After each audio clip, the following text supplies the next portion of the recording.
This is a Fourth Circuit judge. He knows all of what the evidence is, and he's saying if that evidence.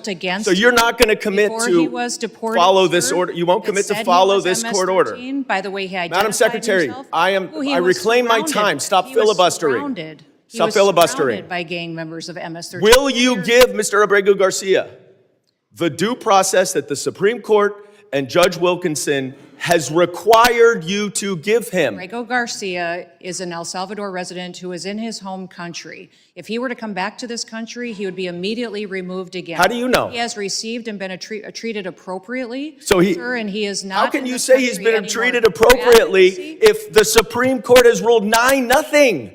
9-0 that he hasn't been treated appropriately. Why is your opinion better and have more authority than the Supreme Court? Investigators, 2 judges, an immigration court that all said he was MS-13 and was removed from this country. But you understand. Hey, everybody, and welcome back to the channel. If you love this country, if you respect law and order, and if you're tired of watching our leaders bow to activist judges and out-of-touch politicians, you're in the right place. Today, I'm reacting to a clip that's making the rounds. Representative Dan Goldman grilling South Dakota Governor Kristi Noem during a congressional hearing about the deportation of Kilmar Abrego Garcia, an alleged MS-13 gang member. Let me tell you, folks, this exchange says a lot about where the left priorities are right now, and it's not with protecting Americans. I now recognize Mr. Goldman for 5 minutes questioning. Thank you, Mr. Chairman. I would like to go back to Mr. Kilmar Abrego Garcia's case, Madam Secretary. But my first question for you is a pretty simple one. It's basic civics. Which branch of government does the Constitution give the authority to interpret what the law is, the judiciary or the executive branch? Sir, going forward, the interpretation of the law, you make the laws in this body. The judicial branch makes sure that they have integrity and they're applied properly to individuals. So okay. So I'm just going to take that as the judiciary branch. Now, let's focus for a second on what the judiciary branch has said about this case. We know the Supreme Court has said 9-0 that, notwithstanding your statements under oath here today, that Mr. Kilmar Abrego Garcia was afforded due process. He was, in fact, not afforded due process, because then if he were, you would have seen the withholding order that did not permit him to be deported to El Salvador.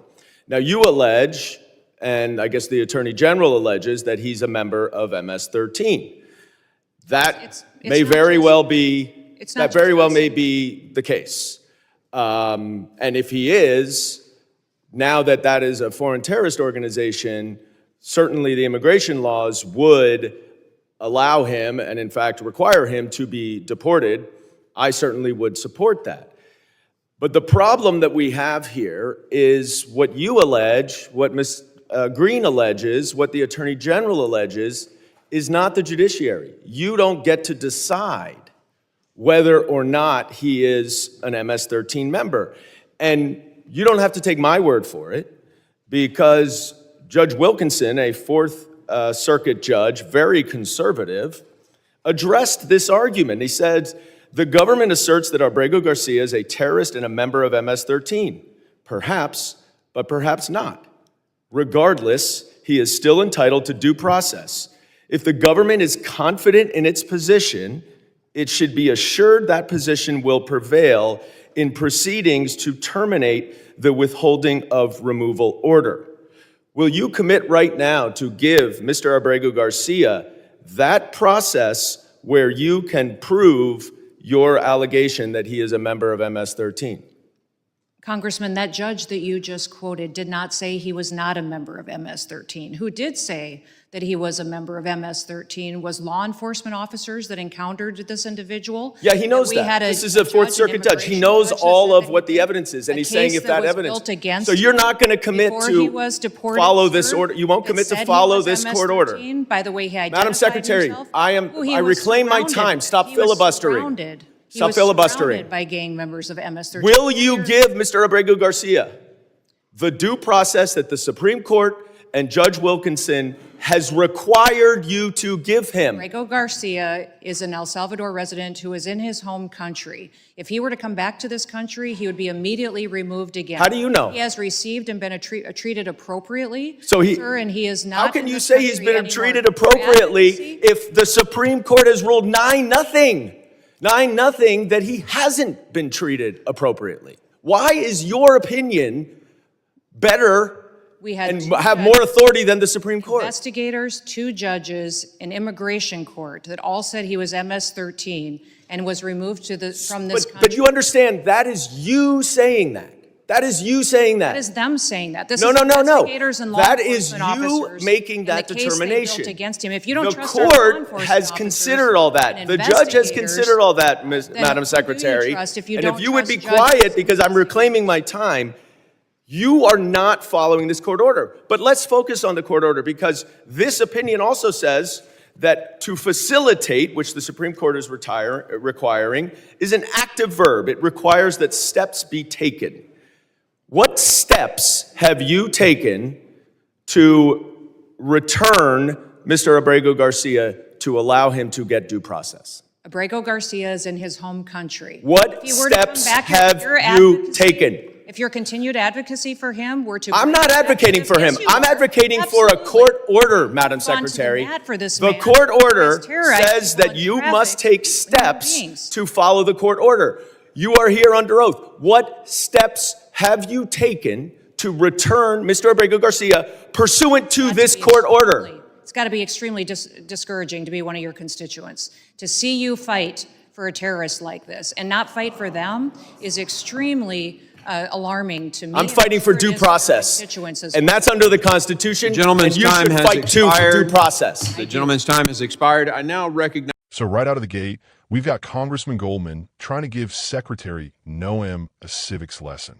He asks, which branch of government interprets the law? She answers correctly, that's the judiciary. No argument there. But you can already see where he's going with this. He's setting it up so he can accuse Noem and the executive branch of overstepping. But here's the thing, folks, interpretation of the law is one thing, enforcement is another. You can have all the judges you want, but if the executive branch doesn't have the backbone to enforce the law, what good is any of it? That's what's at the heart of this case.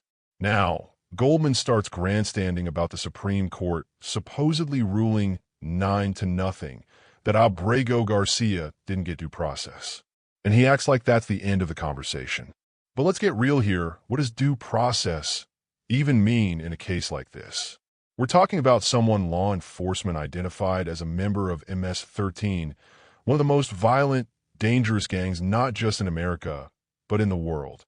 These are people with blood on their hands, folks.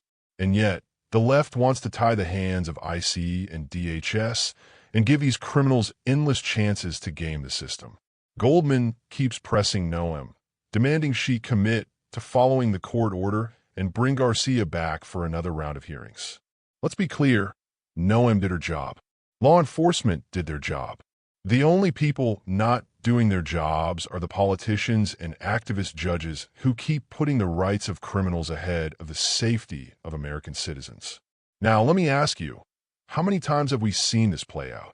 We make it clear through our laws that if you come to this country and join a violent gang, you're out. No second chances. But the left always finds a way to twist the law to give these people more and more opportunities to stay here, all in the name of due process. Don't get me wrong. I support our Constitution. I support due process. But let's not pretend that the rights of an alleged MS-13 member should ever outweigh the rights of hardworking Americans who just want to live in peace and security. And then, when Noem tries to answer, Goldman tells her to be quiet and stop filibustering. That's rich, coming from a guy whose entire career is built on grandstanding. He doesn't want answers. He wants a soundbite he can use to attack law enforcement and anyone who stands up for border security. Let's talk about the real issue here. The left's obsession with process over results means dangerous people slip through the cracks. They want to demonize law enforcement and anyone who actually enforces immigration law. They want to make it impossible to remove gang members. And every time they do, It puts regular Americans at risk. Noem's absolutely right to stand her ground. She's not the one ignoring the law. She's upholding it the way the people of South Dakota and the rest of this country expect. You heard it. Goldman accuses Noem of not following the court, and Noem fires back that he's fighting for a terrorist. And honestly, she's not wrong. If you're spending all your time using legal loopholes to keep MS-13 members in this country, you're not fighting for the American people. Look, this is what's at stake in every election, every hearing, every debate about the border and law enforcement. The left wants open borders, endless process, and a system where criminals get more rights than citizens. Patriots like Kristi Noem are standing up for the rule of law, for common sense, and for the safety of our communities. We need more leaders who aren't afraid to take the heat from the media and the radical left. Leaders who put Americans first, enforce the law, and don't back down just because some activist judge or grandstanding congressman throws a tantrum. If you agree, hit that like button, subscribe for more content, and let me know in the comments. Do you think our government should prioritize the rights of American citizens, or keep bending over backwards for people who break our laws and join violent gangs? Thanks for watching. God bless you, and God bless the United States of America.